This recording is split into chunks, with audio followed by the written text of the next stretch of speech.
Hello everyone, welcome to our channel रेडिएटिक।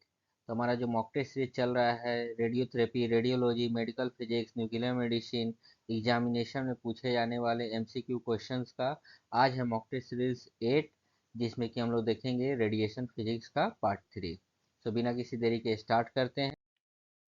Question number 1, the process by which a neutral atom acquire a positive or negative charge is known as.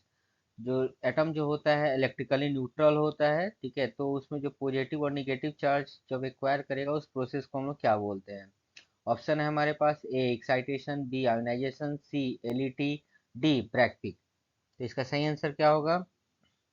Atom जो होता है electrically तो neutral होता है, ठीक है, तो उसमें जो पॉजिटिव और निगेटिव चार्ज जब एक्वायर करता है उस प्रोसेस को हम लोग क्या बोलेंगे। सही आंसर क्या होगा इसका?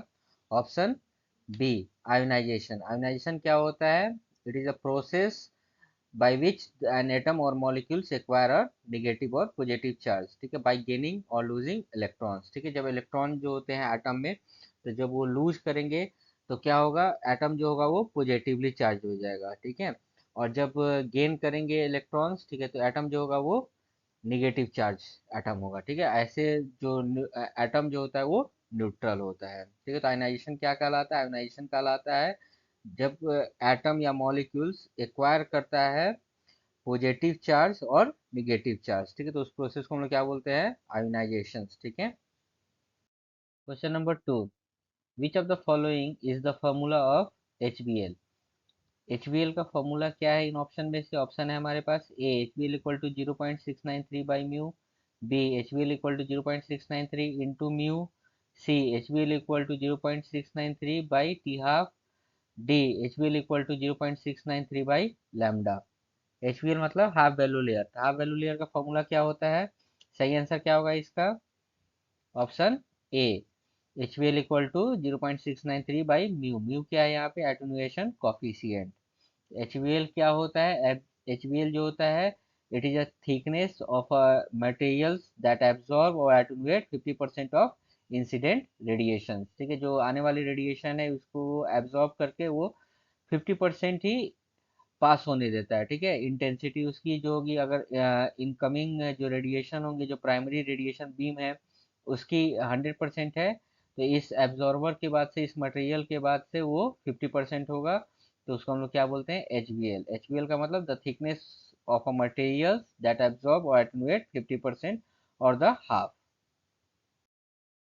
Question number 3, the main interaction responsible for diagnostic imaging is. Diagnostic imaging के लिए कौन सा इंटरेक्शंस मेनली रिस्पॉन्सिबल है? ऑप्शन है हमारे पास: A coherent scattering, B Compton effect, C photoelectric effect, D pair production. इनमें से कौन सा इंटरेक्शन जो है वो मेन रिस्पॉन्सिबल है डायग्नोस्टिक इमेजिंग के लिए? सही आंसर क्या होगा इसका?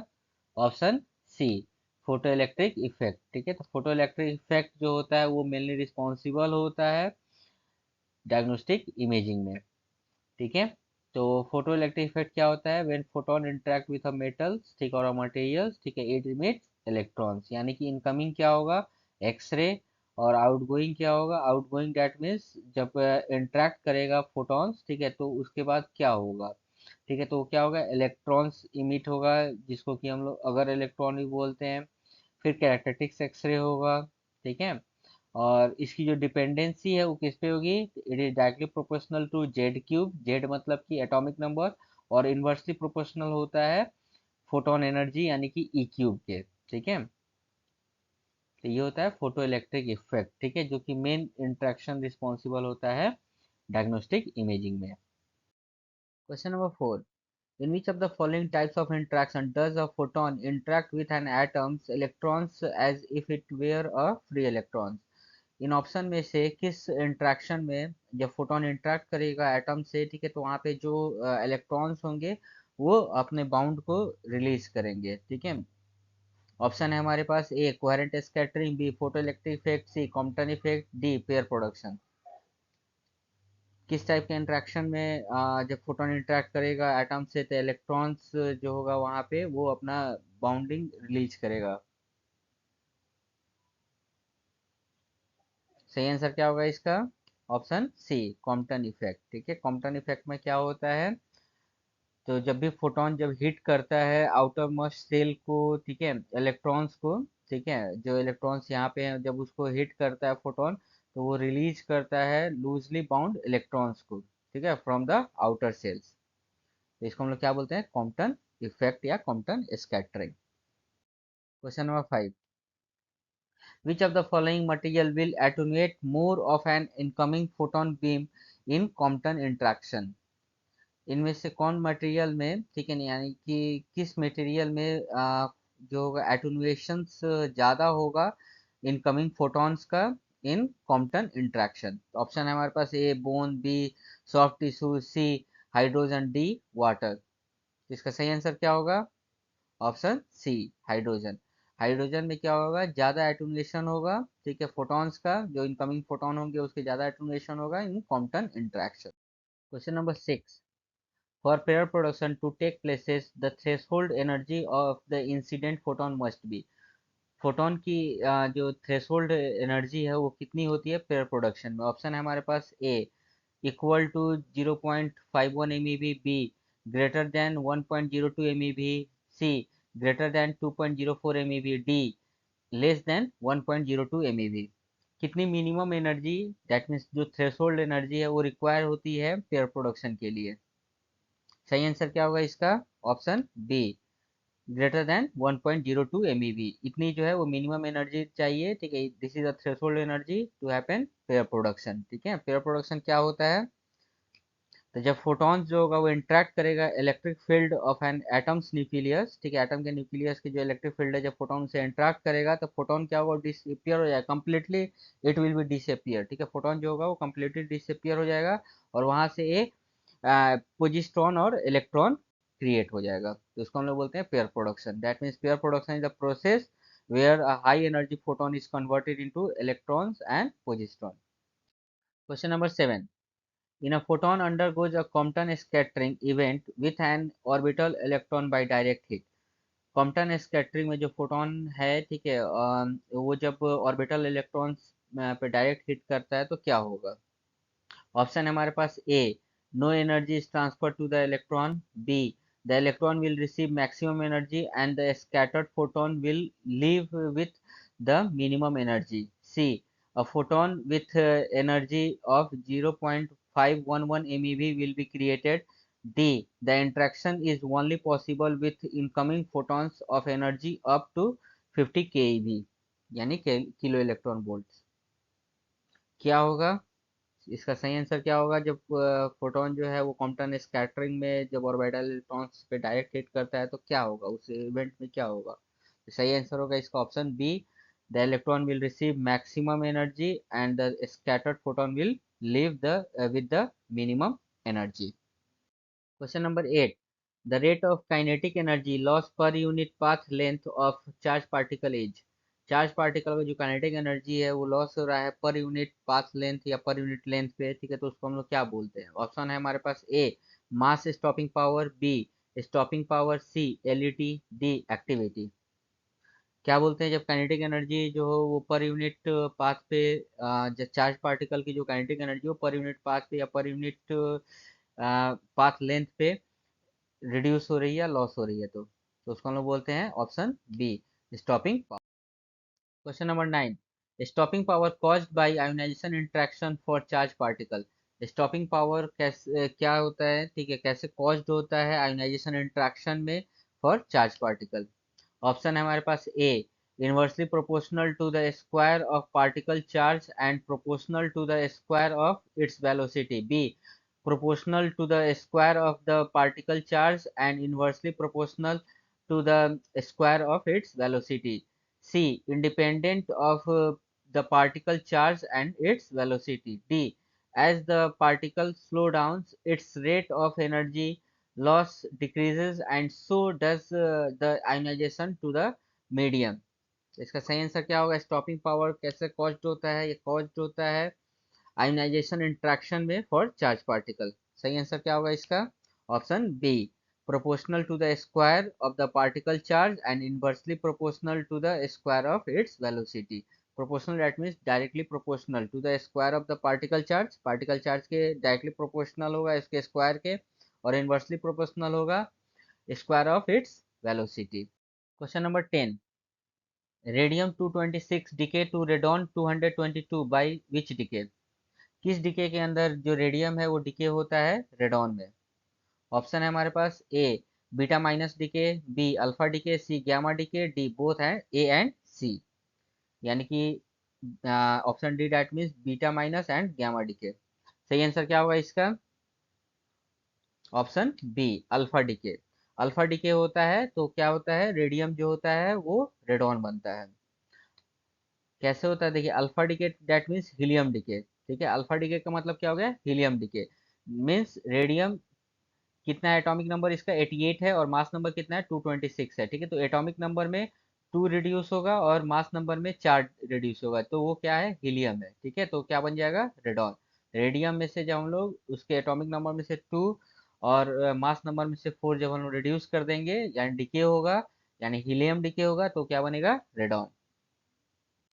Question number 11. The reason that electron does not deposit dose with a bragg peak is due to. Electron जो है वो डोज डिपॉजिट नहीं करता है विथ ब्रैग पीक, किस कारण से? ऑप्शन है हमारे पास ए their relative mass is their relatively small mass, b their relatively large mass, c their negative charge, d their speed। यानी कि इलेक्ट्रॉन की स्पीड, इलेक्ट्रॉन का निगेटिव चार्ज, या फिर electron relatively large mass, and option A क्या है, electron relatively small मास। तो इसका सही आंसर क्या होगा, इलेक्ट्रॉन किस रीजन से डोज डिपॉजिट नहीं करता है विद अ ब्रैग पीक? तो इसका सही आंसर होगा option A their relatively small mass. Electron का जो मास है वो कम होता है, ठीक है, इस कारण वो डोज डिपॉजिट नहीं करता है ब्रैग पीक के। Question number 12, select the correct answer of the electromagnetic spectrum from the longest to shortest wavelength. इस ऑप्शन में से आपको बताना है कि किस ऑप्शन में लॉन्गेस्ट से शॉर्टेस्ट वेवलेंथ का ऑर्डर है इलेक्ट्रोमैग्नेटिक स्पेक्ट्रम में। ठीक है, तो ऑप्शन है हमारे पास A radio wave, infrared, ultraviolet wave, X rays and gamma rays, B ultraviolet waves, radio waves, infrared, X rays and gamma rays, C infrared, radio waves, ultraviolet waves, gamma rays and x rays, d radio waves, ultraviolet waves, infrared, gamma rays and x rays। सही order कौन सा है longest to shortest wavelength के लिए electromagnetic spectrum में? इसका सही answer क्या होगा, option A radio wave, then infrared, then ultraviolet waves, then x rays and then gamma rays। Question number 13, which of the following ionizing radiation have the highest energy? In option में से किसके पास सबसे highest energy है, कौन ionisation radiation के पास सबसे highest energy? Option है हमारे पास A keratitis or diagnostic X ray, B infrared lights, C gamma rays, D ultraviolet lights. किसके पास हाईएस्ट एनर्जी है, दैट मीन्स किसकी फ्रीक्वेंसी हाई है? सही आंसर क्या होगा इसका, option C gamma rays. Gamma rays के पास जो आयोनाइजिंग रेडिएशन ऑप्शन में है, इनमें गैमा रेज के पास सबसे हाईएस्ट एनर्जी होती है। Question number 14, as the wavelength of x ray decreases, x ray का जब वेवलेंथ डिक्रीज करता है, ठीक है, तो क्या होता है? ऑप्शन है हमारे पास A frequency increase and energy decrease, B frequency decrease and energy increase, C frequency increase and energy increase, D frequency decrease and energy decrease. तो वेवलेंथ जो होता है वो इनवर्सली प्रोपोर्शनल होता है फ्रीक्वेंसी के, एंड फ्रीक्वेंसी जो होता है वो डायरेक्टली प्रोपोर्शनल होता है एनर्जी के। दैट मीन्स जब वेवलेंथ हमारा डिक्रीज करेगा तो क्या होगा, फ्रीक्वेंसी भी इंक्रीज करेगा और एनर्जी भी इंक्रीज करेगी। तो इसका सही आंसर क्या होगा, option C frequency increases and energy increases. Question number 15, which of the following does not improve the heat capacity of x ray tube? इनमें से कौन जो है ऑप्शन जो है वो इम्प्रूव नहीं होता है, ठीक है, heat capacity of x ray tube? Option है हमारे पास A rotating anode, B small target angle, C dual focus, D thermionic emission, E all of the above. कौन ऑप्शन सही होगा जो कि इम्प्रूव नहीं होता है heat capacity of x ray tube में? सही आंसर होगा इसका option D thermionic emission. Thermionic emission क्या होता है, जो फिलामेंट से इलेक्ट्रॉन का इमिशन होता है, ठीक है, by the heating of the filament, उसको हम लोग बोलते हैं, उस प्रोसेस को बोलते हैं हम लोग thermionic emission. Question number 16, the outstanding characteristics of a charge particle beams interact with matter is it's. Outstanding characteristics जब चार्ज पार्टिकल बीम से इंटरेक्ट करेगा मैटर में, मैटर के साथ, ठीक है, तो क्या होगा? ऑप्शन है हमारे पास, A high LET, B high degree of skin sparing, C limited range, D low RB. RB यानी कि radiation biological effect, LET that means linear energy transfer. सही आंसर क्या होगा इसका? Option C limited range. ठीक है, तो जो आउटस्टैंडिंग कैरेक्टरिस्टिक्स का होता है उसका लिमिटेड रेंज होता है, charge particle beams interact with matter. ठीक है, question number 17, rank of the following in term of increasing LET if all have 5 MeV kinetic energy। In option में से बताना है इस टर्म में, ठीक है, जिसके पास इंक्रीजिंग हाई एलईटी, एलईटी यानी कि लीनियर एनर्जी ट्रांसफर हो।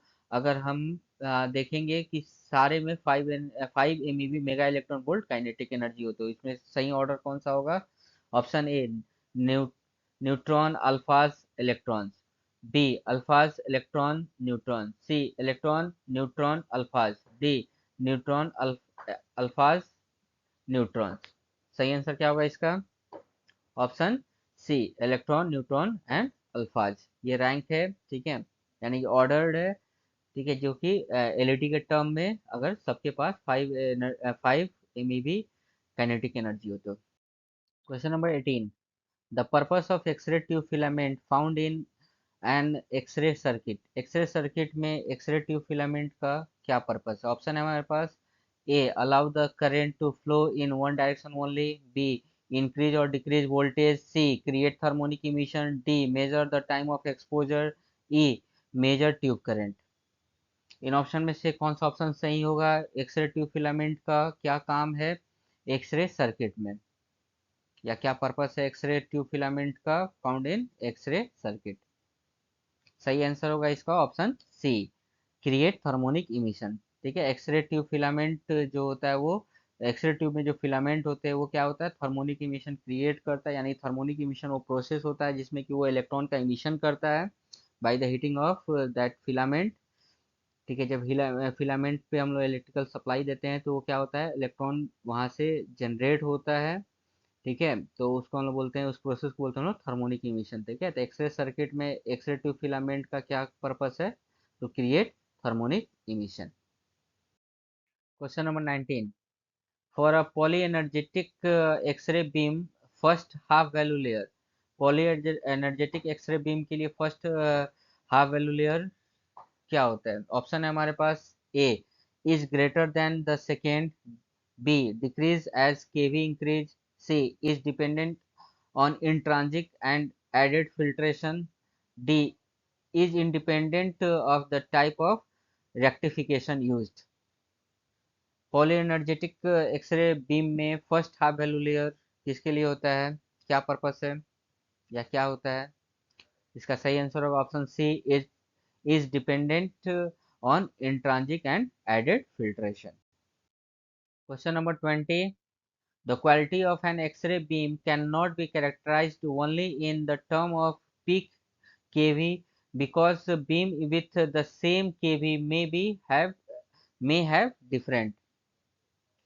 जो क्वालिटी होती है एक्सरे बीम की वो कैरेक्टराइज्ड नहीं हो सकता है सिर्फ और सिर्फ पिक केवी पे, in term of peak kV, because the beam with the same kV may be have different, या may have different। ऑप्शन है हमारे पास, A filtration, B half value layer, C maximum wavelength, D target material, E all of the, या all of the above.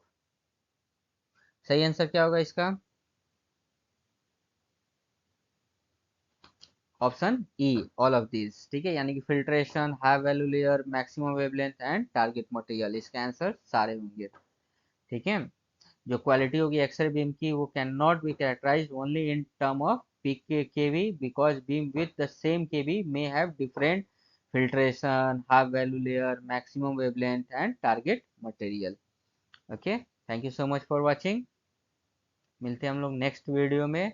Radiation physics का part 4, यानी कि mock test series जो हमारा चल रहा है वो मॉक टेस्ट सीरीज 9 में। Thank you so much.